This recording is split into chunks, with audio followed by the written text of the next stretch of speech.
এখানে আজকে দেখো বন্ধুরা, আমি লাউ চিংড়ি করব বলে লাউটাকে আমি প্রেসারে হালকা সিদ্ধ করে নিয়েছি। এখানে ধনেপাতা নিয়ে নিয়েছি। এই বাটিতে চিংড়ি মাছ রয়েছে। লাউ চিংড়ি করব যেহেতু, এর জন্য লাউ চিংড়ির জন্য উপকরণগুলো নিয়ে নিচ্ছিলাম। কড়াইটা বসিয়ে দিলাম। কড়াইটা একটু গরম হয়ে যাক, তারপরে আমি তেল দেব। গরম হোক, দেখতে থাকো তোমরা আমি কি করে রান্নাটা করি।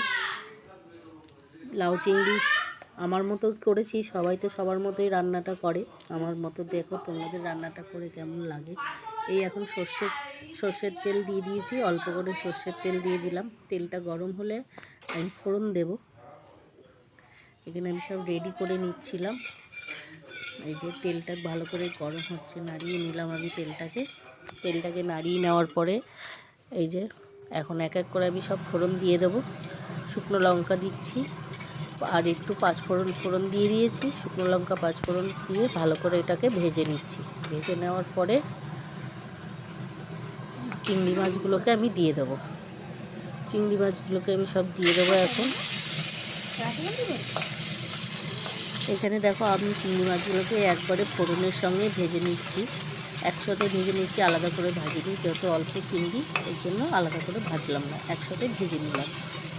ভালো করে ভেজে নেওয়ার পরেই আমি ওর মধ্যে লাউটা দিয়ে দেবো, কাঁচা লঙ্কা দেবো।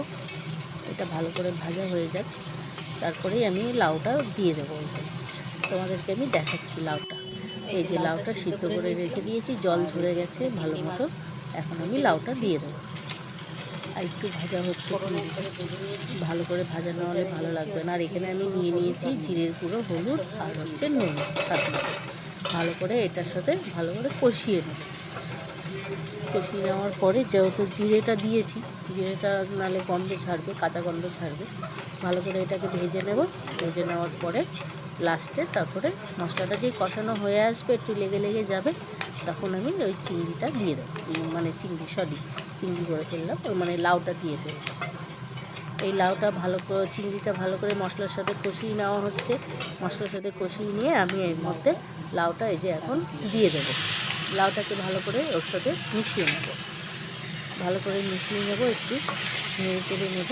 ভালো করে নেড়ে চেড়ে নেওয়ার পরে এই যে দেখতেই পাচ্ছ তোমরা কীরকম করে করছি। তোমরা তো তোমাদের মতো করোই। লাউ চিংড়ি কীরকমভাবে কে কী করো একটু কমেন্ট করে জানাবে তোমরা। আমি তো এইভাবে করলাম, তোমরা নিশ্চয়ই এইভাবে করো না, আমার মতো তোমাদের মতোই করো। তো এই যে ভালো করে একটু হলুদ কম হয়েছিল বলে আমি আবার একটু হলুদ অ্যাড করলাম, তোমাদের দেখানো হয়নি।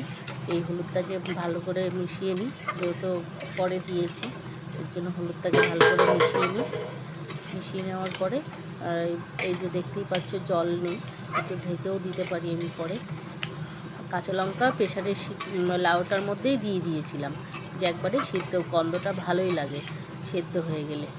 ফোড়নে আর কাঁচা লঙ্কা দিইনি। এই যে ভালো করে আমি নেড়ে চেড়ে নিয়েছি। এই যে জলটাও বেরিয়ে এসছে নুন দেওয়ার পরে, ভালো করে এই যে জল বেরিয়ে এসছে।